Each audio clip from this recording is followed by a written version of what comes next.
thUp in Conversation event for the month of May. Thank you for taking the time to be here with us today virtually. I'm Monique Melendez, the Content Strategy Manager here at Insticator, and I am very excited to be virtually sitting with today's guest, Luvleen Sidhu.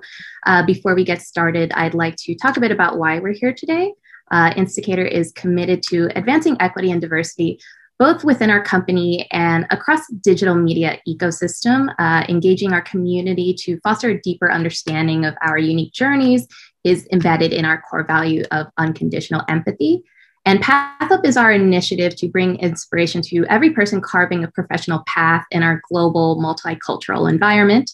Through storytelling and these conversations, thUp pulls back the curtain on how to apply the wisdom we gain from our challenges and accomplishments to build a successful career in our evolving world.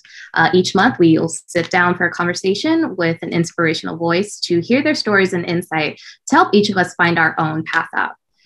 These events are titled In Conversation, and we welcome each and every one of you to join in. If you'd like to ask Luvleen any questions along the way, please raise your hand in the Zoom window and we will bring you into the conversation. We will also open the floor at the end to questions from the audience. This month, we welcome Luvleen Sidhu, Chair, CEO, and founder of BM Technogies, formerly known as BankMobile. Luvleen began her career as an investment analyst at Lehman Brothers after graduating from Harvard. She went on to earn her MBA from the Wharton School at the University of Pennsylvania. And in 2014, Luvleen founded BankMobile, which aims to disrupt the world of brick and mortar banking and empower consumers. With that, welcome to thUp, Luvleen. And I'd like to thank you for joining us during what has been undoubtedly a very busy week for you and BM Technogies. Thank you. I'm happy to be here. So I just want to get us started. You know, our thUp series highlights people's professional journeys and what shaped their paths along the way. I'd love to start by asking you about your background, what inspired you as a child, and how did the people around you ultimately influence the path that you're currently on? Sounds good. It's a good question, and trying to collect, feelings of passion, what inspired me as a young girl. That's exciting to sort of go back and revisit. When I think about my childhood, I think very fondly of my mom and dad as being very impactful in sort of my upbringing and who I am today. And specifically, looking at my father, he was, CEO of an S&P 500 company for most of my childhood into college. And so I think seeing him, it really helped me sort of imbibe just watching him, the value of sort of hard work. He was an immigrant and came to this country for opportunity. And I think that excitement of what the United States provided him as an immigrant always he was in love with this country. And I remember that. And he always felt that it gave such opportunity as an Indian man, and to be a CEO of a S&P 500 company, which eventually became the 17th largest bank in the United States. And so I think sort of looking at him, looking at hard work and passion, and having fun along the way and looking for opportunities wherever he could, is kind of what I learned from him. And from my mom, I would say growing up, she's always the compassionate one, very much into spirituality. And when I think of some of my favorite things to do, it's really to be a spiritual person, right? And to really connect with spirit. And what does that mean? Being introspective, being able to sort of connect with, whatever universal power and energy that really allows us to reach our full potential. And I think that, learning a little bit of that from her, also has stuck with me. So really in combination, I think they help lead to sort of what inspired me, what excites me. And that's really about finding meaning in the work that I do, working hard, having passion behind what I do, and really trying to find as much value in being able to serve others, as well as enjoying the journey myself. is probably, a good description, a little bit about my childhood. Yeah, that's really, really powerful and impactful. And as a fellow first gen, I can also understand where you're coming from with regards to watching a parent, sees all the opportunities that are presented to them and making the most of what is presented to them in such a new world and such a new environment that they have to adapt to quickly. But once they hit the ground running, it's just such a beautiful, beautiful thing to behold. And speaking about that ability to just be introspective in such a fast-paced world where I just see so many videos of, professionals saying, wake up at 5 a.m. and just grind through the day until 2 a.m. And it's like, where do you find the time to just be within yourself and examine, what's going on with you spiritually? So it's beautiful that you are able to delve deep and find the time to do that. Yeah, I think it's an important part of my life. And so, I'm happy to talk more about that if that a question comes up and you're interested. Yeah, of course. So correct me if I'm wrong, I recall that you majored in poli-sci at Harvard. Now, government. Yep. Government. Okay. So how did you go about choosing that concentration and how did it fit into your larger plan for life? And how did that influence your decisions beyond graduation? I actually was pre-med and majoring in government. So, I had shared with you, I intrinsically was just innately like a hard worker and very driven throughout school and high school.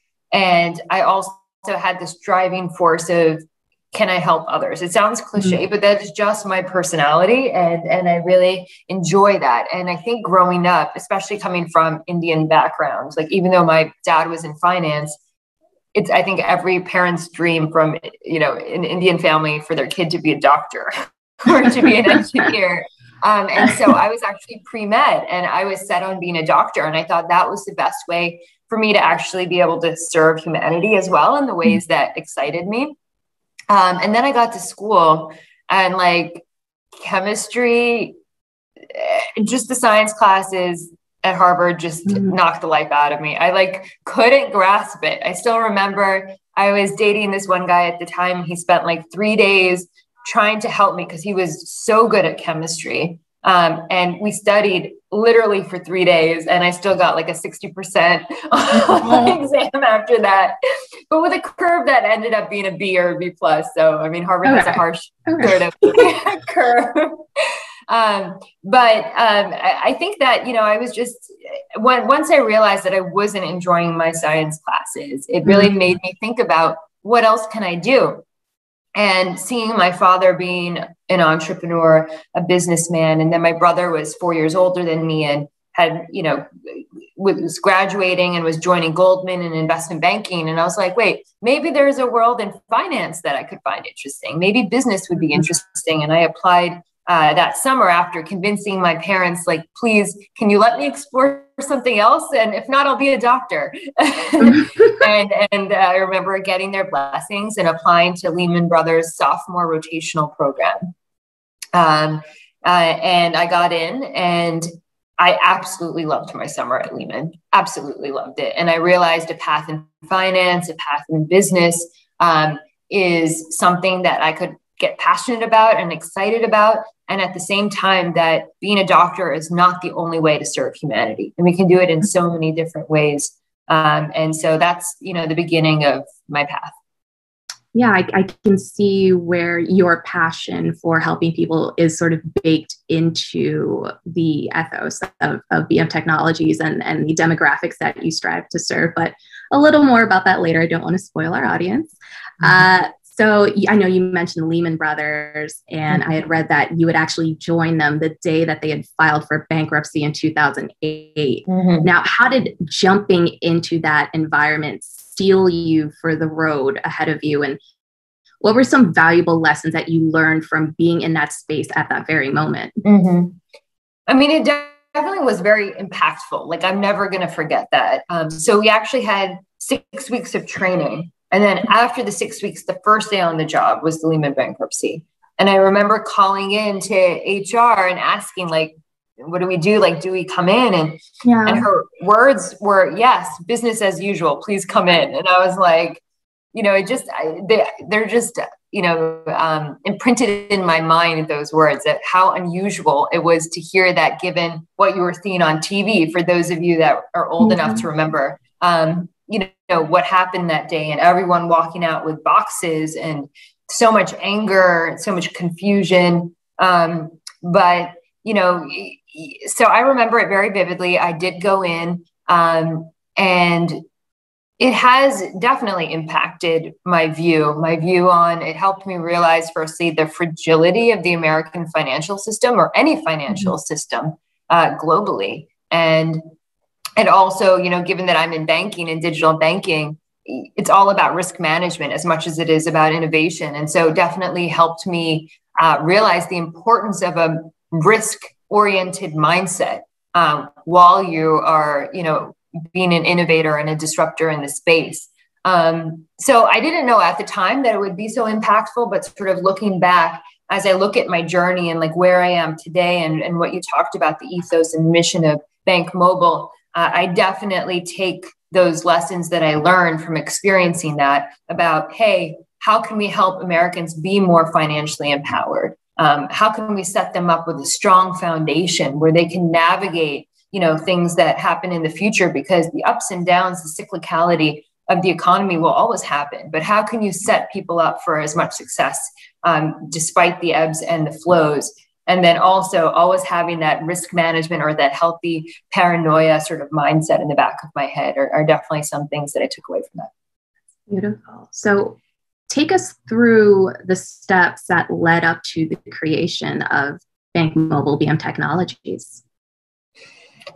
Sure. So, I think that going back and thinking about just all the things that impacted me. So I think, number one, I never thought I would go into finance. I never thought I would go into banking. That was something my dad did. But I think, sort of looking back, I guess by osmosis, like some of his world definitely impacted me. And growing up, sitting at the dinner table, hearing him talk about work, hearing him speak, he was, very much very out there sort of CEO, where I'd see him speaking a lot publicly and, et cetera. And so by osmosis, I guess I definitely carried some of that with me. And later on, I ended up sort of following in his footsteps.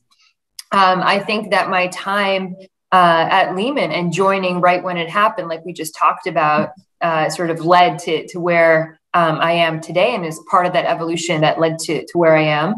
I think the fact that when I joined Wharton and in business school, I took entrepreneurship, this class, and it's very popular on campus. And it was through that class where I realized that I actually have the entrepreneurial bug, that it gets me excited. We had to build, a business plan and have a business idea. And looking back, my business idea is kind of funny, but it was setting up a juice bar. I was really into health and wellness. I still am. And so my business idea at Wharton, when I wrote up my business plan, was to set up, a wellness oriented, juice bar. And so, just being part of that class and having the ability to sort of explore and experiment with thinking about setting up a business, thinking about what pain point is it solving, thinking about how can you set it up in a sustainable way where you can also be profitable. And I really enjoyed thinking about that. And then I went to Booz & Company and worked in their financial services practice as an intern during my summer at Wharton. And then I got a full-time job, which I actually postponed 6 months. And I went to INSEAD for an exchange program after I graduated from Wharton, which was a lot of fun. And it was during that time where I realized that I didn't want to be a consultant and I wanted to be an entrepreneur. So I actually developed the idea of Bank Mobile, thought about, the pain point that I thought it could solve, which was tremendous at the time. Trying to, there's millions of Americans that are looking for a more affordable, more transparent, more consumer-friendly banking experience. And, there was definitely a need for a more digital-focused banking experience that was not reliant on branch-based banking, and that hopefully could still be high growth and profitable like a traditional bank. And so it was really with that idea, I went and I pitched Bank Mobile and I began the journey. of where we are today. It's amazing. So I guess you could say that your whole youth sort of planted the seed for this path, and Warden sort of just watered it a lot more aggressively. Yeah, but I wasn't cognizant of it. You just kind of flow through life and try your best at every step that you're at, and sort of have faith that every step, as long as you're, intentional about it and are trying your very best, and doors open, and eventually your journey becomes more clear. Right. Sometimes the most straight path isn't necessarily the best path for you. Twists and turns will happen as long as you can pivot to the best of your ability and make the most of each turn each way. Absolutely. So I know you had mentioned your father, Jay Sidhu, and you had founded Bank Mobile BM Technogies alongside him. So how exactly did that family dynamic impact how you approached its creation and its founding? So I love working with my dad. We have like a great relationship. And it's funny because my brother, who is an entrepreneur on his own and only recently started working with my dad, has a very different relationship than I do. So it's funny to watch, but it's much more frictionful there than it is with my father and I. We just are so much on the same page. But the approach is that, the beauty of, I did partner up with him when we first launched, meaning, we started and were incubated by Customers Bank.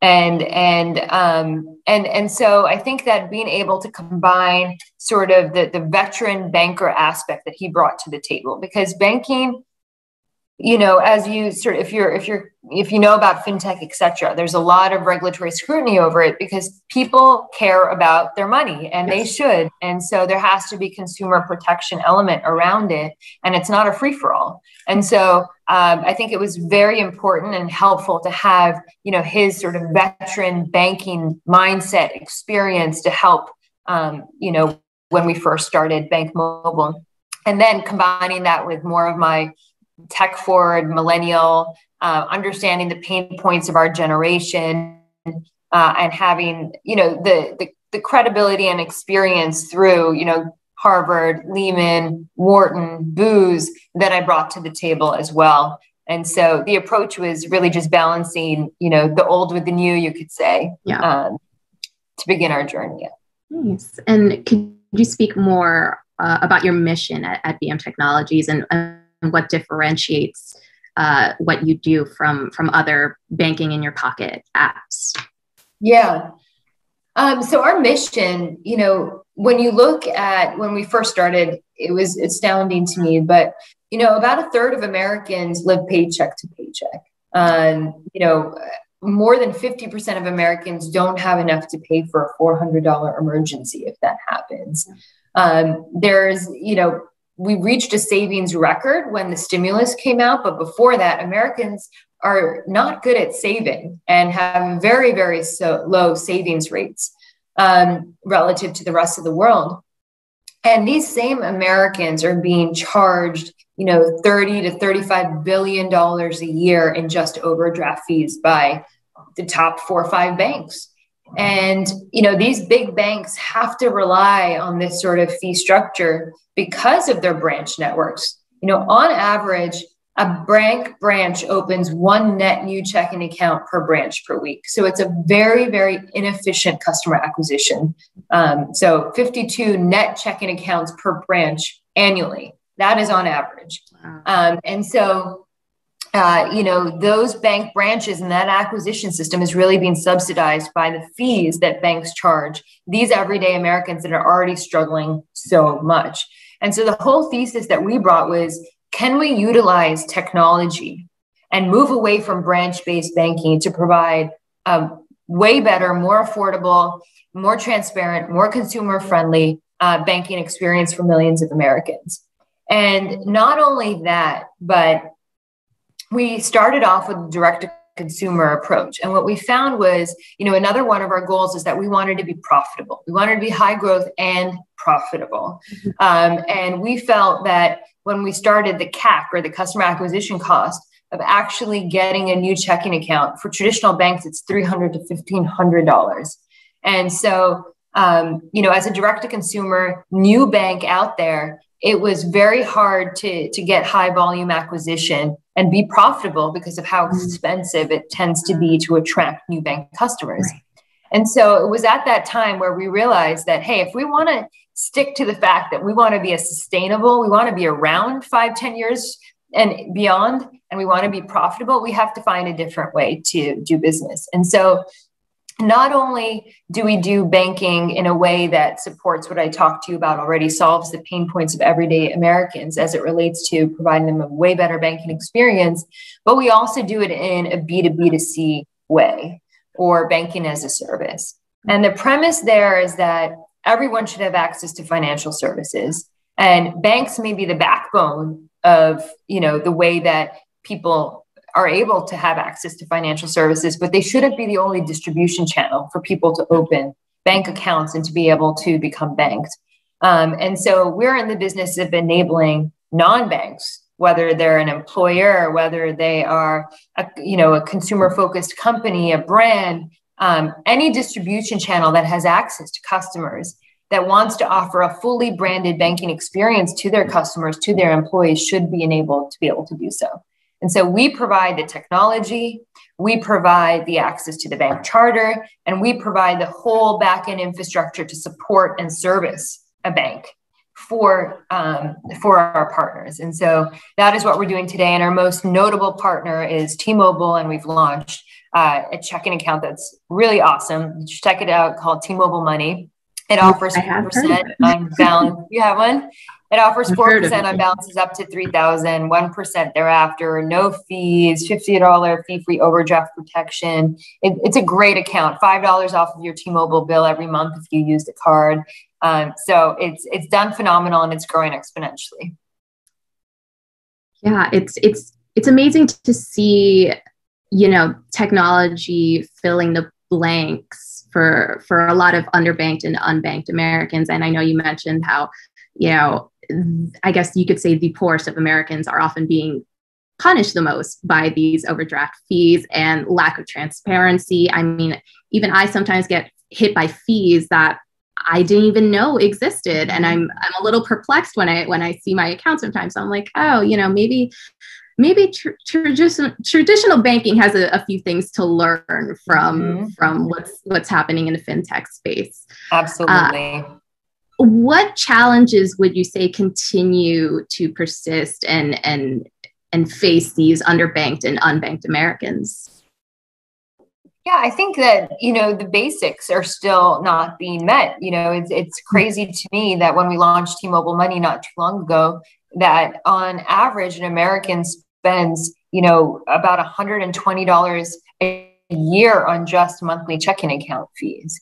And so, it's fee-based in terms of where they're not being met. It's technology-based. So many community banks, credit unions, et cetera, still have sort of clunky experiences. And so that's another thing, to just make banking sort of seamless and easy and really on par with every other digital experience that you have. And third, to be able to serve you in all the capacities that you want to be served. And for us, the 5 pillars that we really focus on is number 1, banking, number 2, lending, number 3, advice, and number 4, investing. So allowing you to invest and grow your capital. And number 5, which is the new one, is crypto. There's a lot of volatility in the last 24, 48 hours, but in general, now 1 in 5 Americans own crypto. And that's a lot different than, a year ago. And so we got to meet the consumer where they are and what they're looking for. And that's not being met in a traditional banking experience still. Yeah, I think that's sort of the beauty about what you are bringing forth with BM Technogies, the ability to sort of just quickly pivot to what's actually happening on the ground. Where are people's minds at right now? Mm-hmm. They're buying Dogecoin. Can traditional banks really help them and guide them through the like first time crypto investing experience or help them fund that? What you've been doing with BM Technogies has been astounding, and you guys have been able to go public earlier this year. And with that, you became the youngest female founder and CEO to take a company public at that time. Mm-hmm. And I feel like one facet that often gets glossed over in these discussions of equity and diversity is age. And what advantages and disadvantages do you feel have stemmed from you being one of the youngest leaders in this industry? Yeah, it's a good question. So when I started the company, I was 28.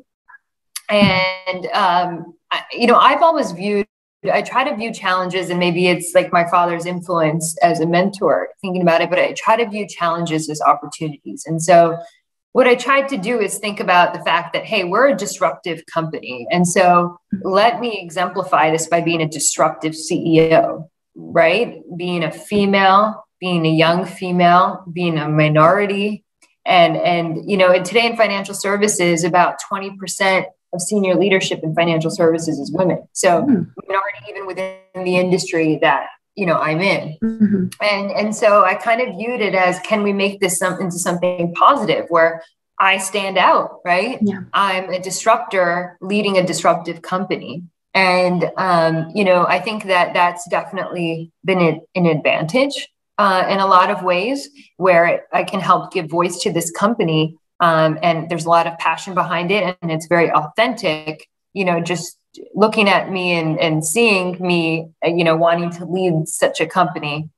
There's always challenges. I think that the way that I view it is sort of to just keep my head down and keep working hard, and always doing my best and always sticking to the vision and mission that I have in my mind and the next goal. And to be confident no matter how much the outer world will question what you're doing or whatever they feel, like try as much as possible to sort of build this armor around you where you stay focused on your goal and don't let your confidence sort of be swayed by the outside. And that's in any part of life, not just business. And so I'm sure that there's challenges along the way, but I try not to focus on them and focus on the goal. Yeah. Having the ability to turn what some may perceive as a weakness into your strength, into your superpower, it's a very powerful thing. How would you say entrepreneurs of underrepresented communities can best leverage their own disadvantages potentially, or their own context or their own experiences? Yeah.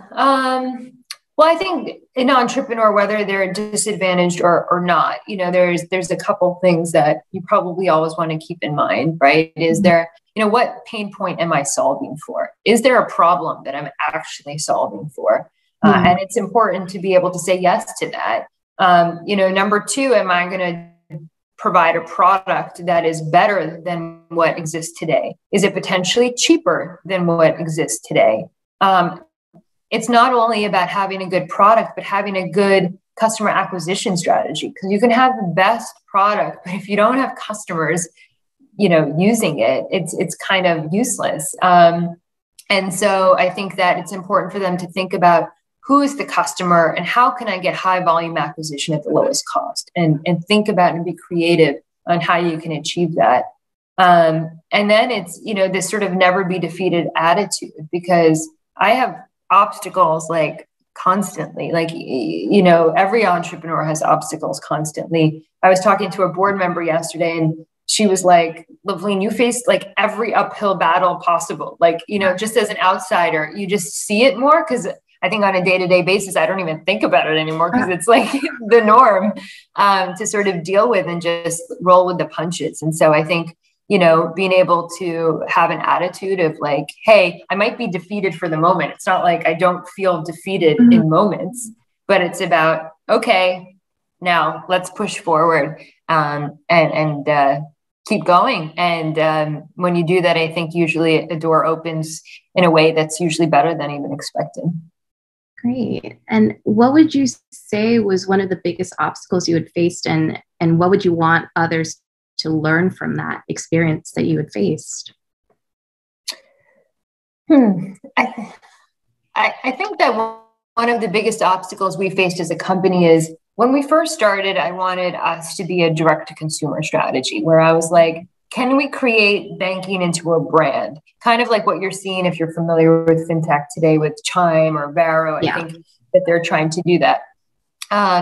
And so I think when we started 6 years ago, I loved that idea. Can we really create a brand out of banking and make customers say, wow, like I actually love banking with you? And I think that what we realized, at least when we started the company, and we weren't VC backed, we had to be very careful about how we spent our capital. And we had to be profitable as soon as possible. We didn't have the luxury of just burning cash for years, that a lot of VC-backed companies have that privilege. And so, I think the challenge was realizing early on in our first year that we were opening a good amount of accounts. I think we opened about 100,000 accounts in our first year, which is really good growth for a bank. But our accounts were very small balance accounts. There was a good amount of fraud in there as well. And we realized that our goal of being a high growth and profitable company wasn't going to happen if we continued on this same path. And so I think that was an obstacle and a challenge that we faced, where it was like, hey, what do we do now?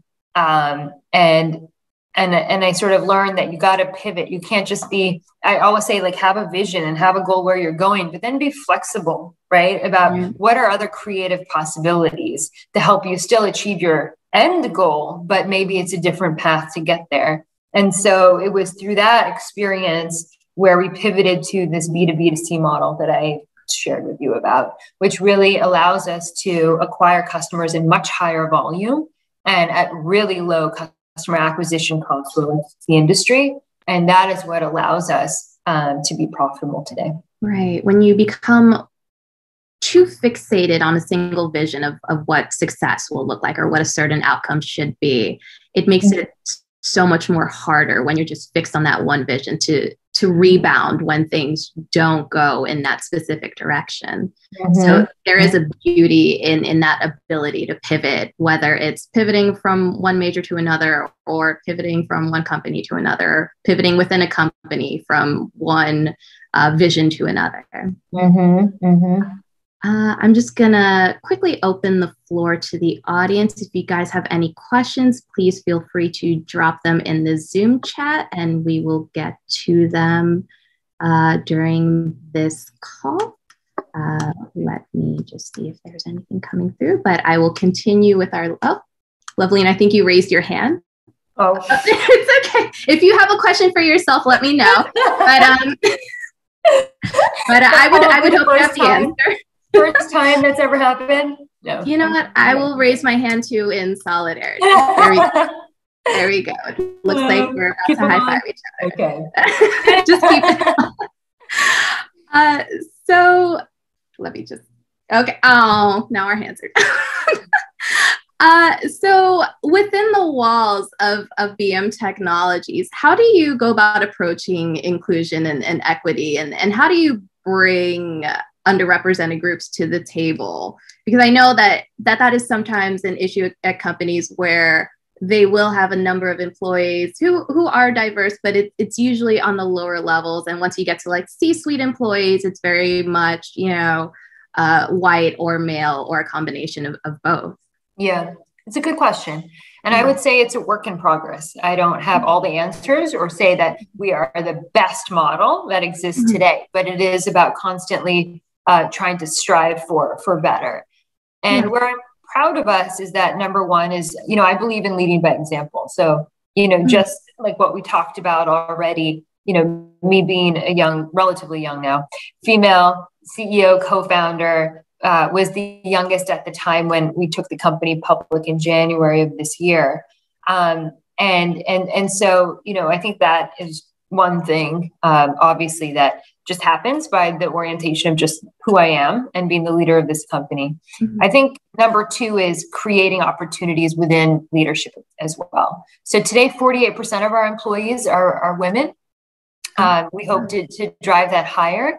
And the leadership team, including myself, our head of compliance, our head of marketing, our operations leader, banking operations leader, and fraud leader, our product leader. We have a lot of women within leadership roles. And so, I'm very proud of that. And I constantly always look for more talent to either bring up within the organization or to bring more talent from outside, that we can bring in more diversity. And diversity obviously goes beyond gender, but that's a great starting point for us.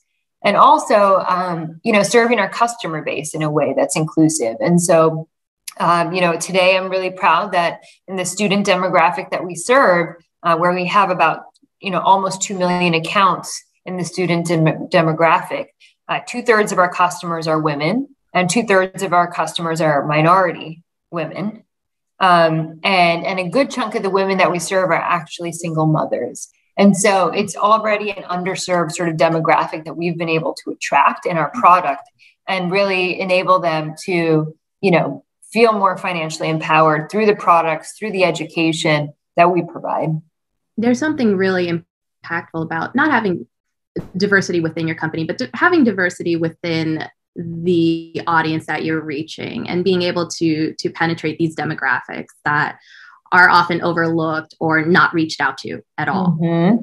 Absolutely. So I know it's been kind of a hectic week for you and BM Technogies. How do you go about maintaining that healthy work-life balance? I know you had mentioned a lot about your spirituality and being in tune with that. And how do you manage stress? So I think that I've come to sort of think that, work-life balance is something that we should strive for, but won't be there every moment. I actually heard someone say, and it really resonated with me, that we can have everything that we want in sort of work and life, but maybe not all at the same time. And so that resonated with me because I do believe all the things that I want in my work and my life that excite me and that I want to be able to experience in this lifetime, I will have the opportunity to do that. And I think right now, I do have the privilege. I don't have, kids right now, et cetera, where my baby is my work. And I spend a lot of time being able to think about it, reflect on it, dedicate my heart, my mind, my soul to it. That being said, it is not the only thing that I have going in my life. And I am committed to every morning, talking about the spiritual practice where I do chanting. It's like my form of meditation. It's a Buddhist chant called Nam-myoho Renge Kyo, if anyone's interested. And I started practicing in 2014, so it's a very long time now. And it is an integral part of my life. And there is something about the sound of the chanting that puts me in rhythm, puts me in alignment, gives me courage, gives me strength, gives me clarity, gives me hope. And it is just like a really great way to start my day. And no matter what, whether it's 5 minutes or 45 minutes, it will happen every single morning before I start. And having that sort of ritual, that structure, that morning practice, I think really helps, when I described earlier, like putting that armor around you for the day, it really helps, do that for me and helps bring a lot more balance and ease throughout my day. I think I need to get on that. My current morning ritual is watching TikToks, and I don't think it's not quite as relaxing or Zen inducing as meditation. So I might look into what you're doing and hop on that train, taking just like even just 5 minutes to be disconnected from the world when there's such importance placed on constantly being on your phone or on your laptop. There's something really, really impactful about that. So I will consider it. Although I will probably miss my little TikTok morning ritual, I think. You can incorporate that in. No one says you have to take it out. Maybe I'll just find meditation TikToks and just do something with that. Best of both worlds here. We're trying to get them to intersect. I like the way you think. Thank you. So I guess just to close it out before we open the floor completely to the audience, to wind things down, I just want to ask you, what's the biggest mistake you've made on your path up? And what's the biggest success that you've had on your path up? I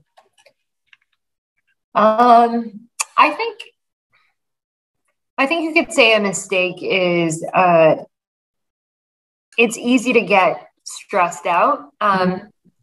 And the morning practice we just talked about. But, I think there's no point doing what we're in such a privileged position, right? Like, I'm not in the position that I am today. I don't want to come across as, that I'm living paycheck to paycheck. I'm not. I could have another job that was maybe easier.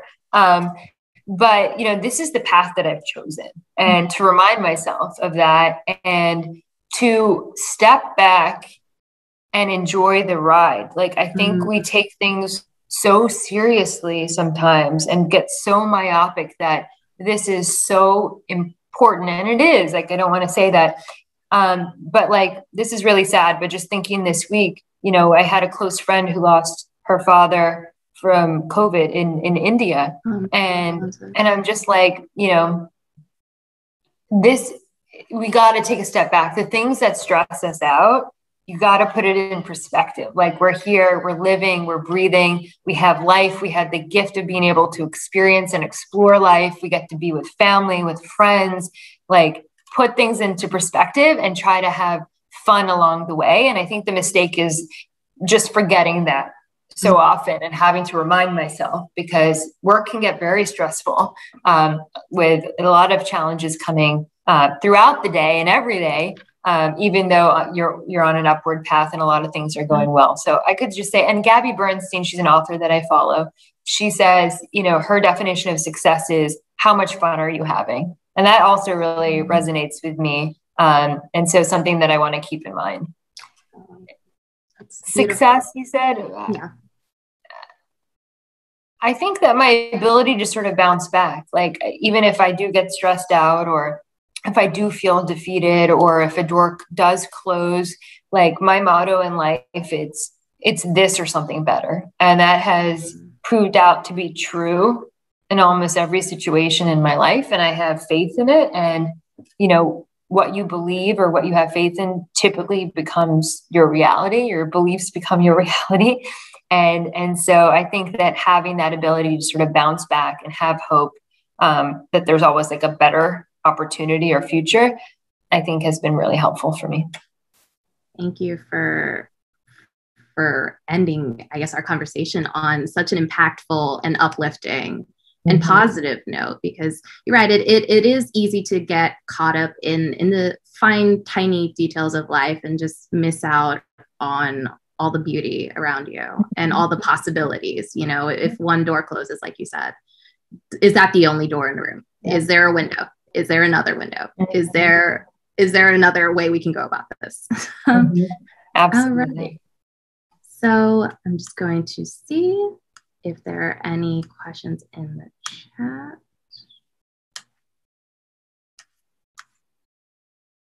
Yeah, the floor is open, you guys. If anyone wants to drop a question, I'm going to check my stuff.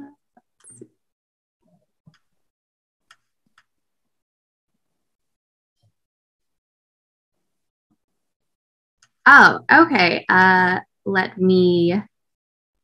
Let's see if we can get Gary here. Could we get Gary on the camera, or should I'll just pose the question that he had. Oh, Gary, here we go. The floor is yours. Now you can hear me. Sorry, I didn't see the notice on the screen. Yeah, so I just wanted to know when you got into chanting and how that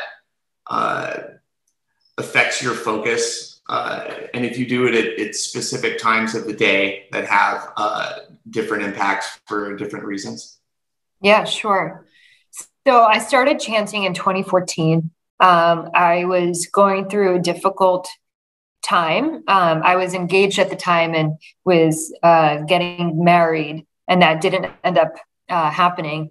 And so I think it was just a difficult time for me. And I was told by a friend who I really respected that he chanted, and that this practice had really been life-changing for him. And I lived in Union Square at the time, and the center is actually on 15th Street, really close to Union Square.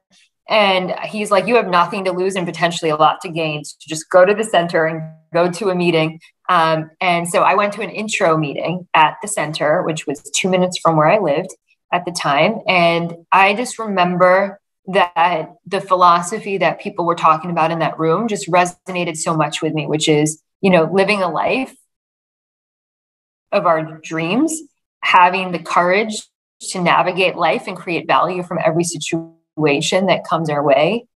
And to hopefully create happiness, not just for ourselves, but others through our own journey. And just that pillar of those principles really resonated with me. And plus, everyone in the room just had such a high life state. It was just so joyful. And I was like, I want that.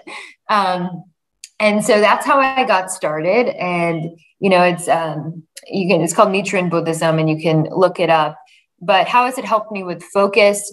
It helps me. And how often do I have to do it? So I do it in the morning. But they say morning and evening, because by the end of the day, you're sort of forgotten that life state and have sort of, been sort of worn down from the day, and sort of to end your day in gratitude and reflection is really helpful as well. I typically don't do it in the evening because I'm like doing other things, but I start the day morning. And then before any big meeting, pitch, I say Nam Myoho Renge Kyo, and I just say it like 3 times before starting. So it just gets me in the zone and fills me up with confidence and reminds me to go with the flow and enjoy and have fun along the way, and that I have the courage and the capacity and the potential to do whatever, makes my heart sort of expand. So that's a little bit about the practice. Hope that's helpful. Thank you. You're welcome. Thank you so much again for joining us, Luvleen. We are going to close out this conversation for today. I want to congratulate you for what you and BM Technologies have done. I know you guys are ringing the bell on a stock exchange this week. Very, very exciting, monumental moment for you guys. And thank you again for sharing your story and answering our questions. Thank you. Thanks so much for having me. I had fun. Appreciate it. Thank you. Have a good one. Bye-bye. Bye-bye.